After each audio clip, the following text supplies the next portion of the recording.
তোমরা এতগুলো নিয়ে তো মাথা ব্যথা করো আর মাথা কামাও কেন? তোমরা তো লাফালাফি করতেছো খুবই বেশি, কিছু বুঝতে পারলাম না। তোমরা কি আবার কি ওই যে শেখ হাসিনা যেরকম 5ই আগস্টের আগে যেরকম পুলিশ দিয়ে বাংলাদেশে যেরকম জুলুম নির্যাতন চালাইছে আর তোমরা তাদেরকে ধন্যবাদ জানাইছো, এগুলা ভাই বন্ধ করো, এগুলা বন্ধ করো।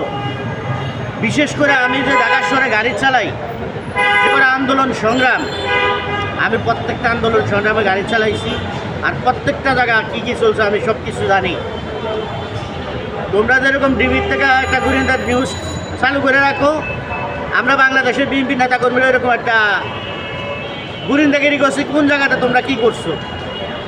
এই যে দেখেন পুরানা পল্টন মোড়ে, সর্বপ্রথম এটা বলতেছি, ওদিকের থেকে ধরেন 70-80 জন লোক আসছে, বিজয়নগরে একটা মিছিল চলতেছে, বিজয়নগরে একটা মিছিল চলতেছে, মিছিলের ভিতরে ওরা আন্দোলন করতেছে, ওদিকে তো 50-60 লোক আসছে, প্রত্যেকটা লোকের হাতে একটা একটা লাঠি। পুলিশে কী করলো, ওরা আন্দোলন থামাবে, ওদেরকে ওইদিকে যেতে বাধাও দিতে পারবে না, ওরা যাইতেও যেতে পারবে না। পুলিশও বলতেছে তুমি এদিকে ঢুকো। ওরা গেছে ওইদিকে 4-500 লোক ধাওয়া দিছে, এদিকে ওইটা দৌড় মারছে, পুলিশে ঠুস গুলি করতেছে। আমার টাকা দিয়ে আসছো কিনা, তুমি আমার বুকে গুলি চালাইছো, আবার তুমি ওই দেশে মাথা ভরি করবা। এটা আমি একজন বাংলাদেশের নাগরিক, এটা জীবন আমি মেনে নিব না। রক্ত যেখানে দিয়েছি রক্ত আরও দিব। তোমার মতো স্বৈরাচার হাসিনার এই বাংলাদেশটা কিন্তু প্রতিহত করবো।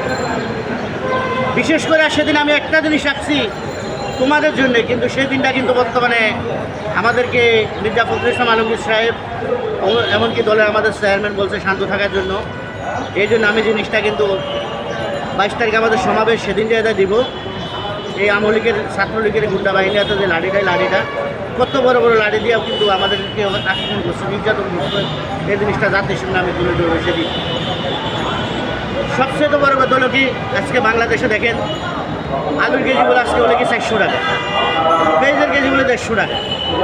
বাংলাদেশে যে আওয়ামী লীগের সিন্ডিকেট করে জিনিসপাতিগুলোর এত দাম বাড়াইতেছে, আমাদের প্রধান উপদেষ্টা কী করে? আবার কালকে একটা নিউজে দেখছি শেখ হাসিনার বলে আবার বাংলাদেশে আনবে। কীভাবে আনবে উনি? আনুক, যেতুগুলো মামলা হয়েছে, যেতুগুলো বর্তমানে অন্যায় অবিচার হয়েছে, এগুলার বিচারে মুখামুখি যদি করার জন্য যদি আনা, আমরা তারা ধন্যবাদ জানাই। আর যদি বাংলাদেশ আইনটা যদি আবার যদি ওই ধরনের যদি তারা দিয়ে যদি স্বৈরাচারী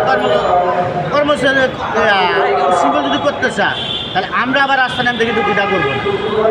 আমরা কিন্তু রাস্তা নামতে দ্বিধা করবো না। যেখানে জায়গা বাংলাদেশটা 1971 সালে স্বাধীন করতে 30 লক্ষ লোক জীবন দিতে পারছে, 24-এ স্বাধীনে 2 লোক কম দিতে পারছে, 2 লোক জীবন দিচ্ছে। তাহলে আমরা জীবন দিতে সমস্যা কোথায়? আমরা জীবন দিতে সমস্যা কোথায়? প্রয়োজন আরেকটা যুদ্ধ করবো, আবার দেশ স্বাধীন করবো।